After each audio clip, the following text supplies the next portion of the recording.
deep in the vast, unforgiving expanse of the Atacama Desert. Under the relentless sun, a nomadic herder stumbled upon something impossible. It wasn't a rock, nor was it debris from some fallen satellite. It was smooth, impossibly black, and shaped like a perfect ovoid, about the size of a large car. The material absorbed all light, creating a void in the landscape that seemed to defy the very laws of physics. Local authorities were baffled, and soon, a clandestine international organization known as the Aegis Initiative took control. They codenamed it Artifact 000, transported to a secure underground facility in Nevada. Designated Site Sierra, the real study began. The world's brightest minds in physics, material science, and xenology converged, all eager to unlock its secrets. Initial tests yielded nothing but frustration. The artifact was completely inert. It resisted all attempts to be scanned, drilled, or even scratched. X-rays were absorbed without a trace. Lasers powerful enough to slice through naval-grade steel left no mark. It had no discernible mass when placed on a scale, yet it required immense force to move, as if its inertia was disconnected from its gravity.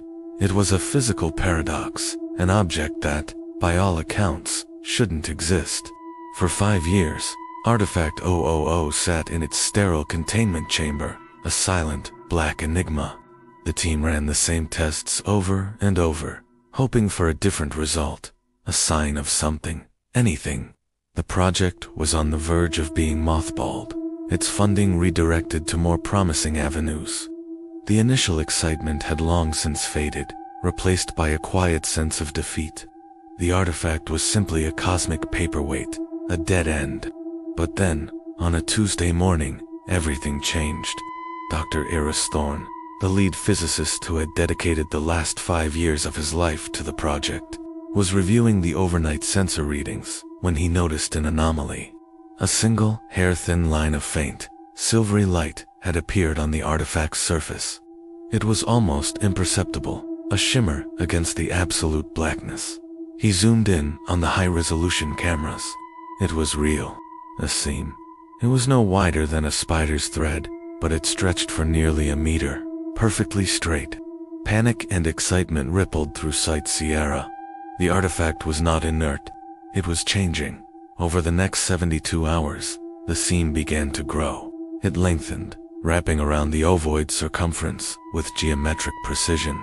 The light it emitted grew brighter, shifting from silver to a soft, pulsating gold. Spectrometers, which had previously shown nothing, now detected a complex energy signature, unlike any known radiation. The energy was clean, powerful, and bizarrely seemed to hum at a frequency that resonated with organic matter. The plants in the facility's hydroponics bay, several levels above, began to grow at an accelerated rate. The team worked in a frenzy. Theories flew around the control room. Was it a weapon arming itself? A communication device powering up? Or was it something else entirely? The consensus leaned towards one terrifying, exhilarating possibility. It was a door, an opening. The artifact was preparing to reveal what was inside. The seam was now a clear, distinct line of light, wide enough to slip a piece of paper through. It pulsed with a steady rhythm, like a slow, cosmic heartbeat. The hum grew louder, a deep, resonant tone that vibrated through the concrete walls of the facility. Everyone at Site Sierra felt it, a sense of anticipation, a primal feeling that they were on the precipice of a world-altering event. This wasn't just a scientific discovery anymore. It felt like a sacred rite. The artifact, once a symbol of cosmic indifference, was now an object of profound, and somewhat terrifying, significance. It was a vessel, a messenger from an unknown corner of the universe, and soon it was going to open. The world held its breath, unaware that humanity was about to receive a visitor, or perhaps a verdict. The golden seam pulsed one last time, the light flaring so brightly it overloaded the cameras. And then, a deep, resonant click echoed through the chamber. Silence followed. The process was complete. The door was unlocked. Now, All they could do was wait for it to open. Thanks for watching this speculative journey into the unknown. What do you think is inside Artifact 000? Let me know in the comments below. If you enjoy stories that blur the line between science and fiction, make sure to subscribe and hit that notification bell so you don't miss our next exploration. Until next time, stay curious. For decades, it had been a silent enigma, a relic unearthed from the deepest part of the earth, defying every law of physics we knew. We called it the labyrinth, for the intricate patterns that shifted across its obsidian surface. For 73 years, it sat inert in a shielded chamber, the world's greatest mystery, until today. Without warning, the pattern stopped shifting. A low hum, felt rather than heard, resonated from the chamber, a vibration that shook the very atoms of the facility. Then, a single, hairline crack appeared, spilling not light, but a sliver of perfect, impossible darkness. The crack spiderwebbed across the labyrinth's surface, the hum rising to a piercing crescendo. Then, silence. A profound, absolute silence that swallowed the alarms, the panicked shouts, the very air itself. The labyrinth bloomed open like a flower of impossible geometry.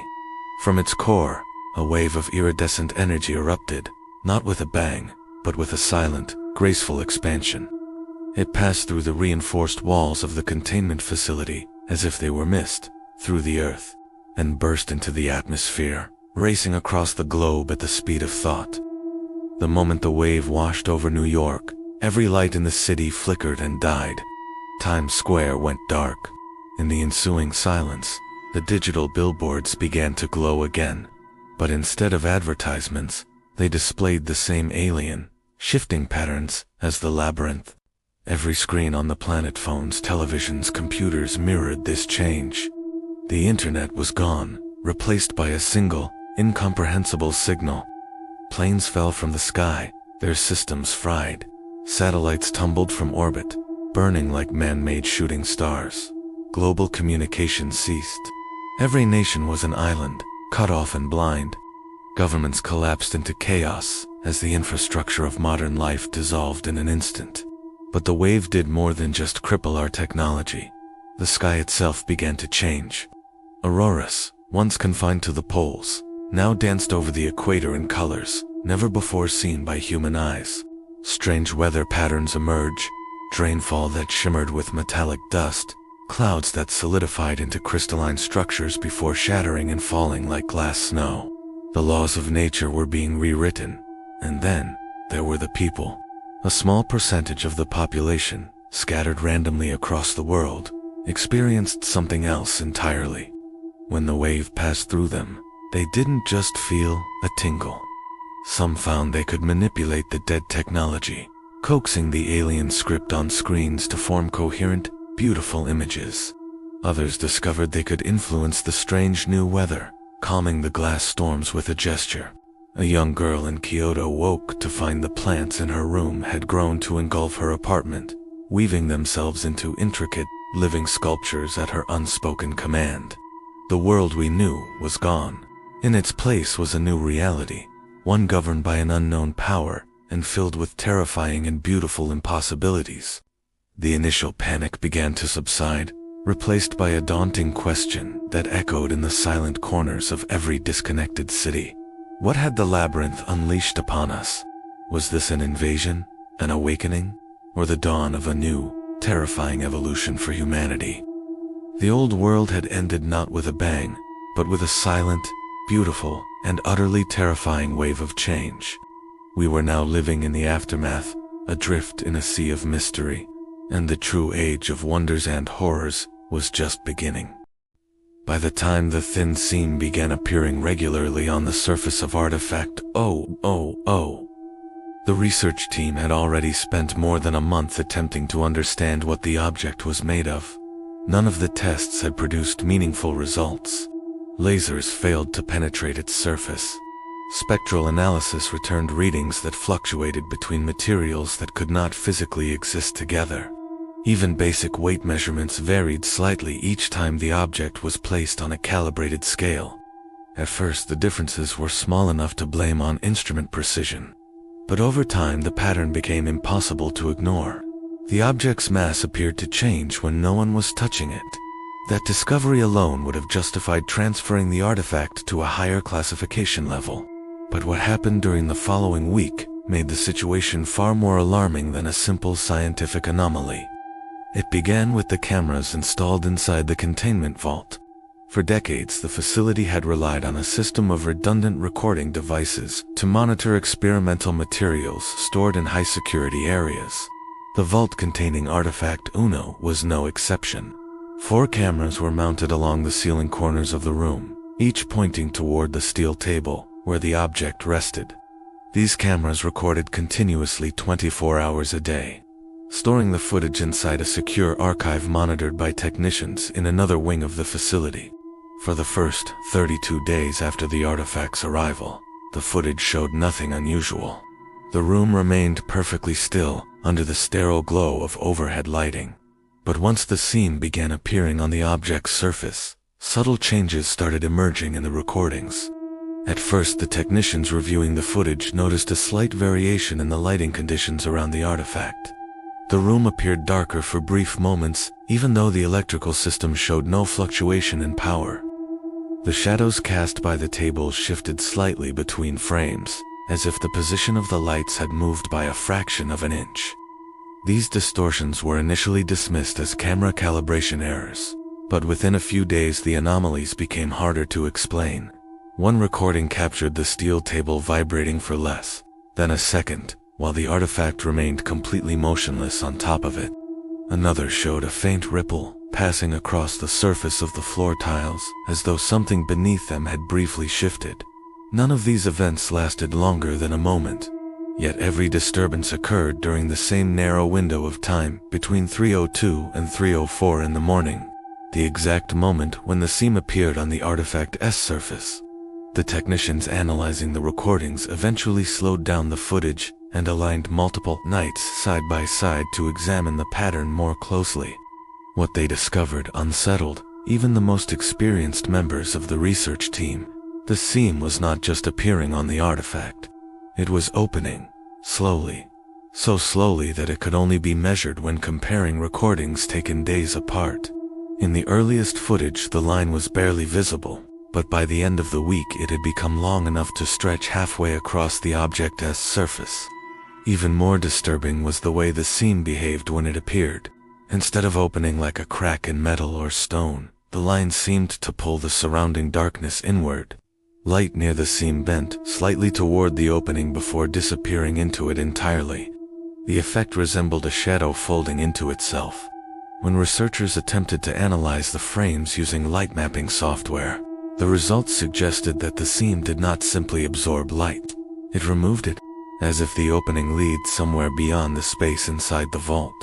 That discovery forced the facility director to authorize additional monitoring equipment around the artifact. New environmental sensors were installed inside the room to track temperature, pressure, and electromagnetic fluctuations. For several days, the instruments recorded nothing unusual. Then, during the early hours of the 41st day, the first abnormal reading appeared. At exactly 3:03 a.m., the air pressure inside the vault dropped slightly for less than a second. The change was small, barely noticeable to human senses, but it was enough to trigger the sensors designed to detect structural leaks or containment failures. Technicians immediately reviewed the camera footage from that moment, expecting to find some mechanical explanation. Instead, they saw something far more disturbing. During the exact moment the pressure dropped, the seam across the artifact's surface had widened slightly more than before. The opening now stretched nearly the entire length of the object, and for the first time, the darkness inside the seam appeared deeper than the shadows surrounding it. One researcher described the effect as looking into a space that did not reflect any light at all, as if the interior of the object was not empty but leading somewhere else entirely. Over the next few nights, the environmental sensors began detecting additional anomalies during the same time window. The air temperature inside the vault dropped by several degrees whenever the seam appeared.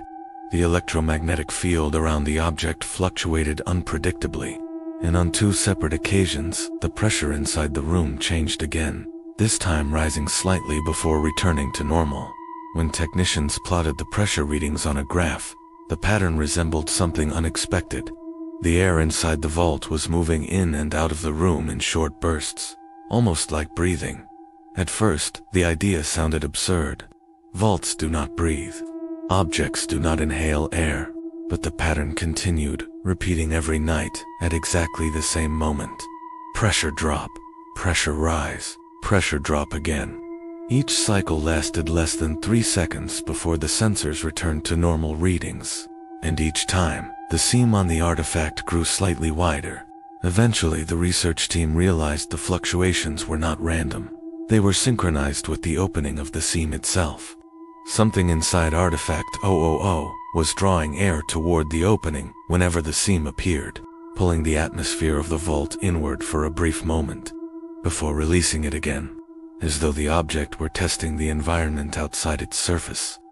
That realization forced the facility director to implement stricter containment protocols. The vault was sealed from the rest of the facility using reinforced blast doors. Access to the room was restricted to a small group of researchers, and additional cameras were installed to capture the artifact from every possible angle during the early morning hours. The team believed that, with enough data, they might eventually understand what the object was doing, but none of them expected the next development to appear so quickly. 3 nights after the additional cameras were installed, the vault recorded its most disturbing event yet. At 3:03 a.m., the familiar flicker passed through the camera feeds as the seam opened once again. The environmental sensors recorded the usual pressure fluctuation, but this time the seam did not close immediately. Instead, it remained open for nearly 5 seconds longer than any previous recording.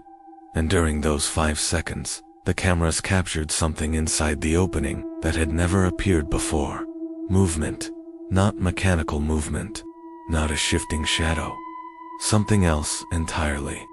A shape passing slowly behind the darkness inside the seam, too large to belong inside the object's visible dimensions, and moving in a direction that suggested there was far more space within the artifact than the exterior structure could possibly contain. The footage ended before the shape became fully visible, but the research team reviewing the recording agreed on one terrifying detail. Whatever moved inside Artifact 000 had noticed the opening, and it appeared to be getting closer to it each time the seam appeared, as if something inside the object was slowly approaching the world outside the vault. After the cameras captured movement inside the seam of Artifact 000, the research facility immediately elevated the object's classification to its highest containment level. Until that moment, the investigation had been driven mostly by curiosity. Scientists wanted to understand what the artifact was made of, where it came from, and how it had appeared alone in the middle of the desert, without any sign of transport.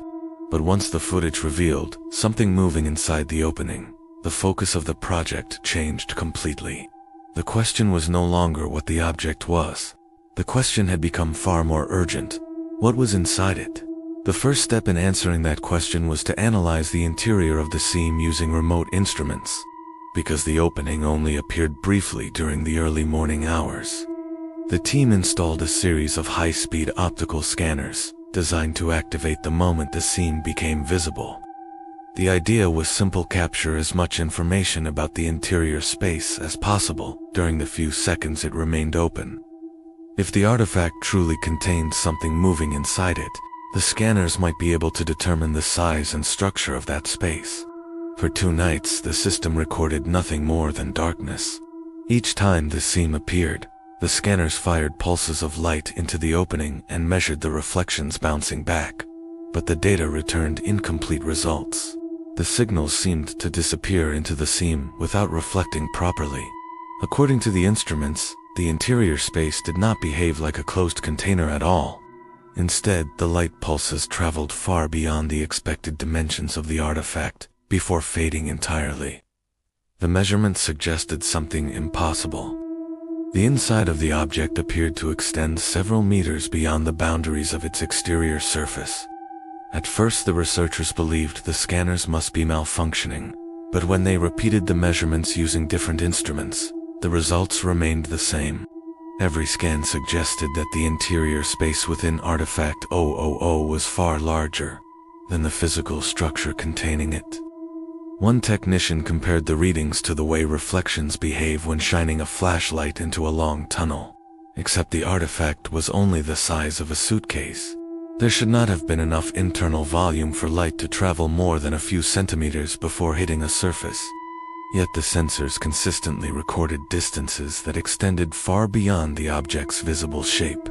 The research team eventually concluded that the interior of Artifact 000 did not follow the same spatial geometry as the vault around it.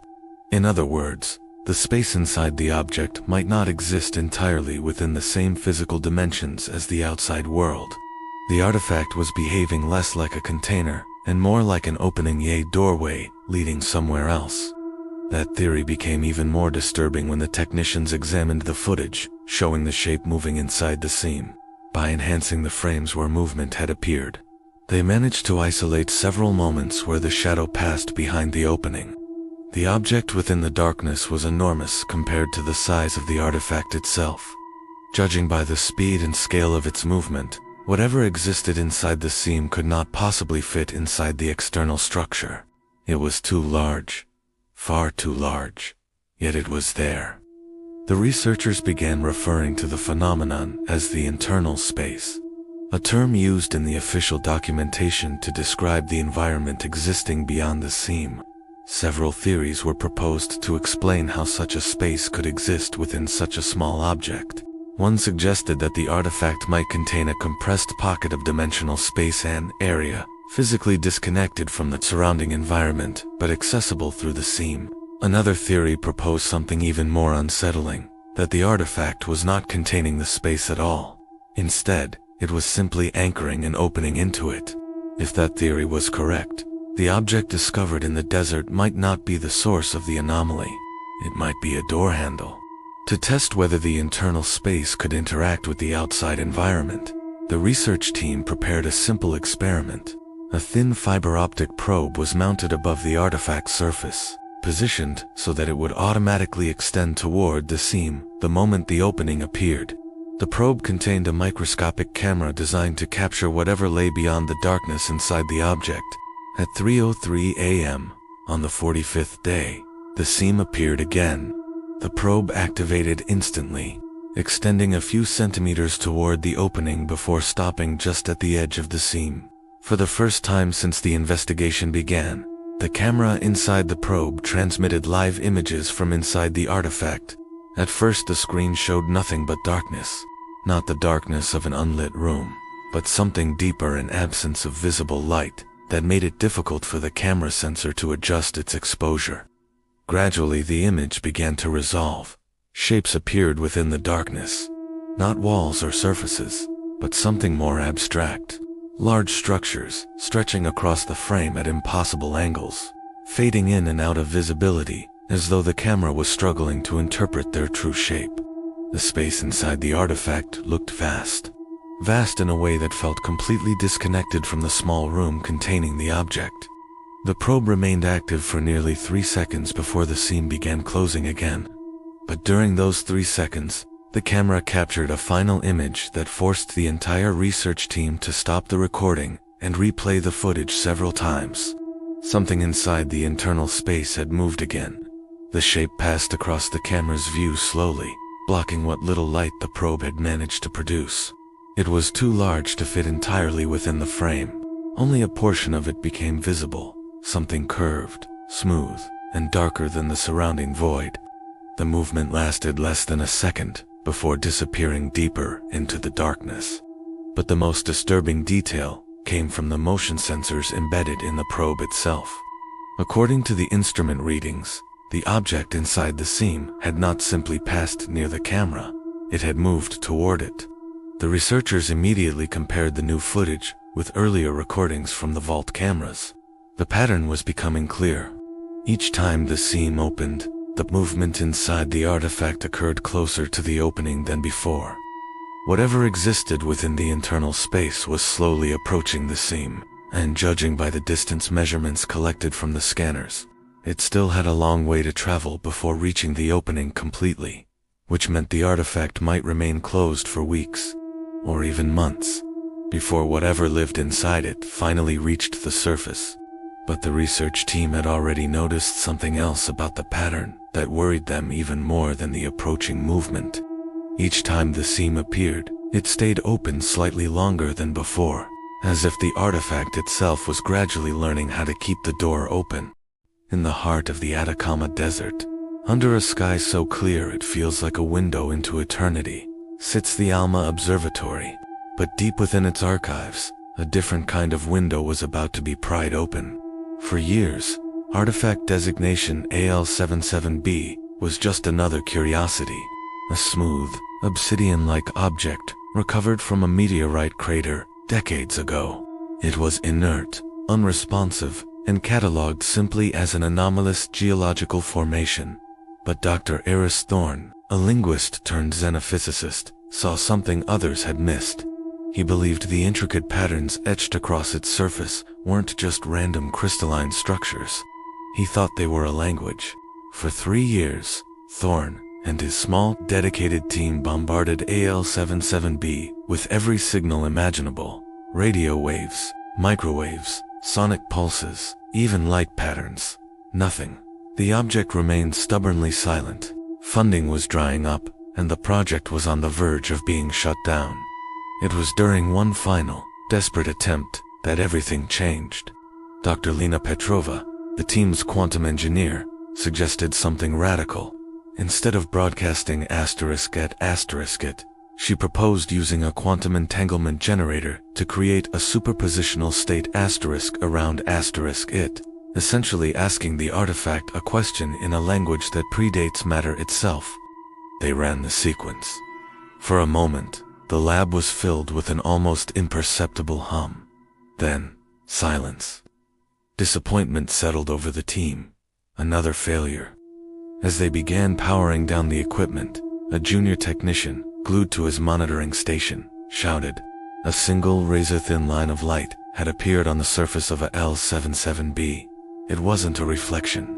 It glowed from within, a seam of pure white energy, bisecting the dark object.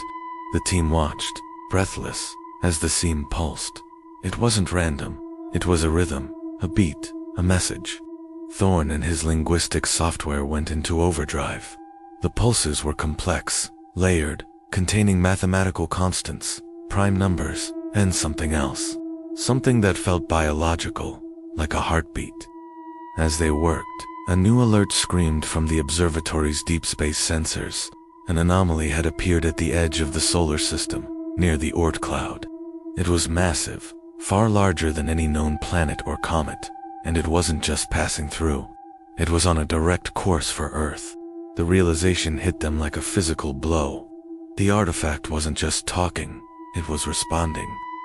The seam of light was a communication link, a live connection to the colossal entity now hurtling towards them. The team raced to decipher the transmission. Was it a greeting? A warning? As they unscrambled the layers of data, a chilling pattern emerged. It contained star charts, not of our galaxy, but another. It showed images of worlds, beautiful and vibrant, and then, devastation. Worlds cracking apart, stars being extinguished, and woven through it all was a recurring signal, a desperate, repeating plea. Petrova, her face pale in the glow of the monitors, translated the core message. It wasn't a complex declaration or a threat. It was simple, primal, and terrifying. The message pulsing from the seam, echoing from the depths of space, was help us. The artifact wasn't a tool or a weapon left by some ancient civilization. It was a refugee, a survivor. It had traveled across dimensions, carrying the last SOS of its entire reality. Panic began to set in. The entity approaching was not an invader in the traditional sense. It was something far worse. It was a cosmic predator, a force that consumes entire dimensions. And the artifact, by activating, had just lit a beacon, telling this hunter exactly where its escaped prey was hiding. They had inadvertently sent out a dinner invitation across the cosmos. The seam on the artifact began to glow brighter, the pulses becoming more frantic, more desperate. It was transmitting its own history, a final testament. They saw images of its home dimension, a place of light and energy, where beings existed as pure consciousness. They saw the hunter arrive, a void that tore through their reality, not with fire and fury, but with a chilling, absolute silence, absorbing everything it touched. The artifact was a lifeboat, a seed of its entire universe, sent out in a last, desperate gamble for survival. It had been dormant for eons, waiting for a species advanced enough to hear its call. But in answering, humanity had doomed itself. The entity was accelerating. It would be here in months, not years. Governments were in chaos. How do you fight a shadow that eats light? How do you stop something that consumes the very fabric of space-time? Dr. Thorne stared at the pulsing seam. The distress call was still coming, a frantic, repeating cry for help. But now, it was mixed with something else. It was transmitting schematics, physics that defied everything humanity knew. It wasn't just crying for help anymore. It was trying to give them a weapon. It was sharing the knowledge of its own destroyed civilization, a final act of defiance. The question was no longer about survival, but about choice. Could they understand this impossible science in time? Could they build a defense against a dimension-devouring horror, using the dying words of its last victim? The artifact's light pulsed, a steady, rhythmic heartbeat, in the dark. It was a message of despair, but also of hope. It was a story of a universe that had died, passed on to a new universe, begging it to fight. The team looked at each other. Their work had just begun. The fate of our world, and perhaps the memory of another, now rested on their shoulders. Thanks for watching. If you were captivated by this story, make sure to like and subscribe for more deep dives into the unknown. The silent hum of the alien artifact had faded, but its schematics burned brightly in the minds of Dr. Eris Thorne and his team. The glowing blue data wasn't just a blueprint, it was a ghost's last will and testament, a final, desperate plea from a world long consumed. Outside their reinforced lab, the sky was already changing. A strange violet haze clung to the horizon, a celestial bruise marking the approach of the dimension-devouring entity the artifact had warned them about. They called it the Umbro. Panic was a luxury they couldn't afford. Time was their most precious and rapidly dwindling resource. The lab became a frantic symphony of creation. Every scientist, every engineer, every programmer on Earth's top-secret project, Last Light, was pushed beyond their limits. The schematics were a maddening puzzle. They depicted physics that defied human understanding, materials that didn't exist, and energy sources that should have been impossible. They were trying to build a god's weapon with mortal hands. Dr. Thorne, his eyes permanently bloodshot, practically lived in the primary assembly bay, fueled by caffeine and sheer terror. He traced the alien circuits in his sleep, murmuring equations from a dead language. Dr. Lena Petrova, the project's lead materials scientist, faced an impossible task. The artifact's core required a stable element with a transdimensional isotopic signature. Nothing on Earth came close. For weeks, she and her team bombarded every known substance, desperately trying to force a new state of matter into existence. The failures mounted. Lab alarms blared daily, marking another small explosion, another dead end. Each failure felt like a nail in humanity's coffin. One night, covered in soot after a containment field breach, Lena broke down, sobbing that she was just a chemist, not a miracle worker. Aris found her, not with words of comfort, but with a simple, shared silence, his hand on her shoulder. They were all just people, standing against the end of everything. The personal toll was immense. Families were forgotten, relationships strained to the breaking point. Young programmer Kenji Tanaka missed the birth of his first child, watching the video on a cracked tablet between coding sessions, tears mixing with the sweat on his face. He was building the targeting system, trying to teach a machine how to aim at something that barely existed in their dimension. He poured his love for his newborn daughter into every line of code, a desperate prayer that she would have a world to grow up in. Finally, a breakthrough.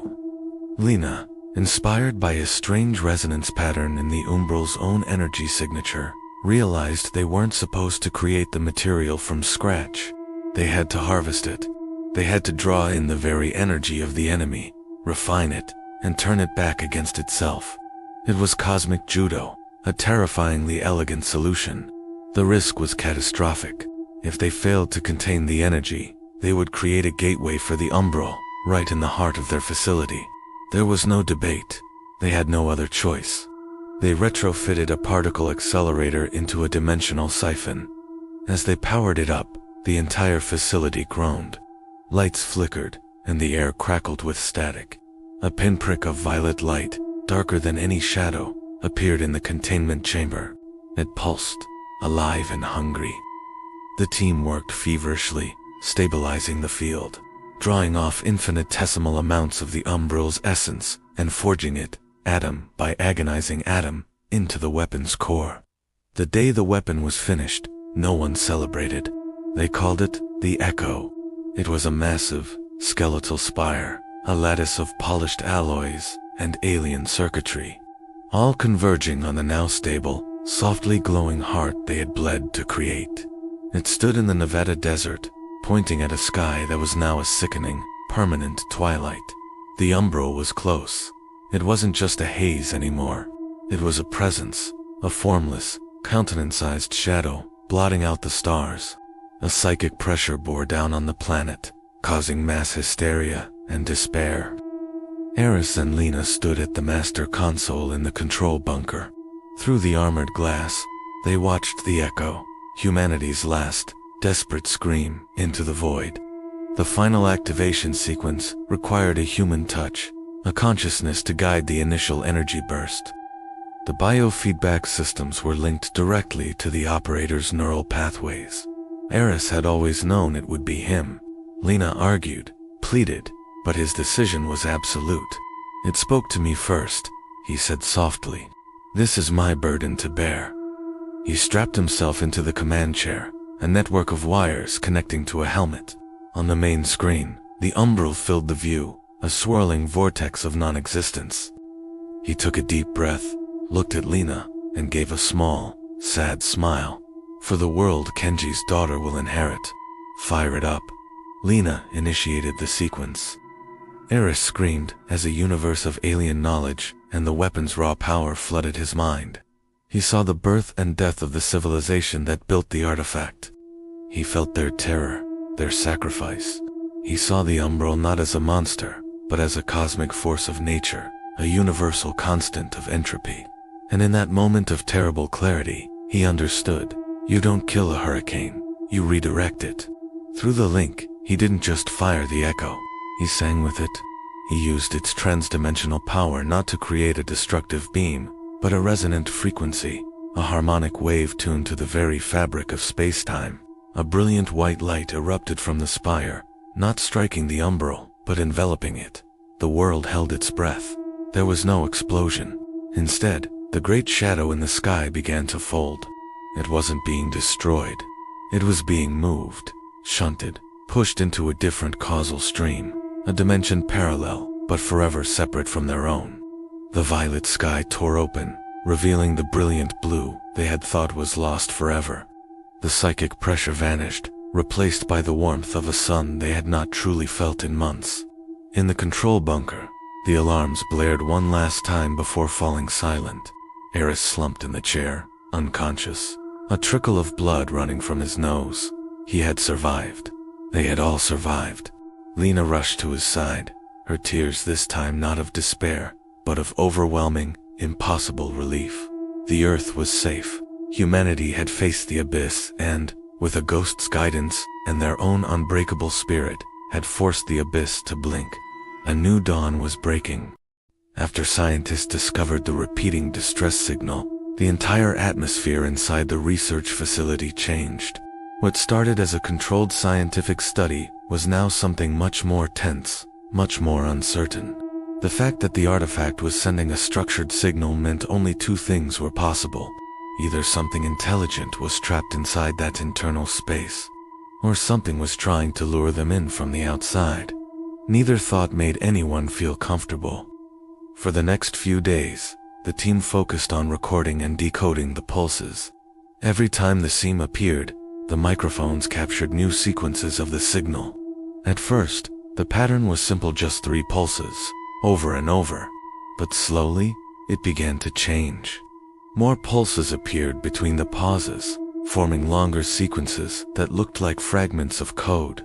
Some researchers even tried to interpret the signals with translation algorithms, but the results were inconsistent.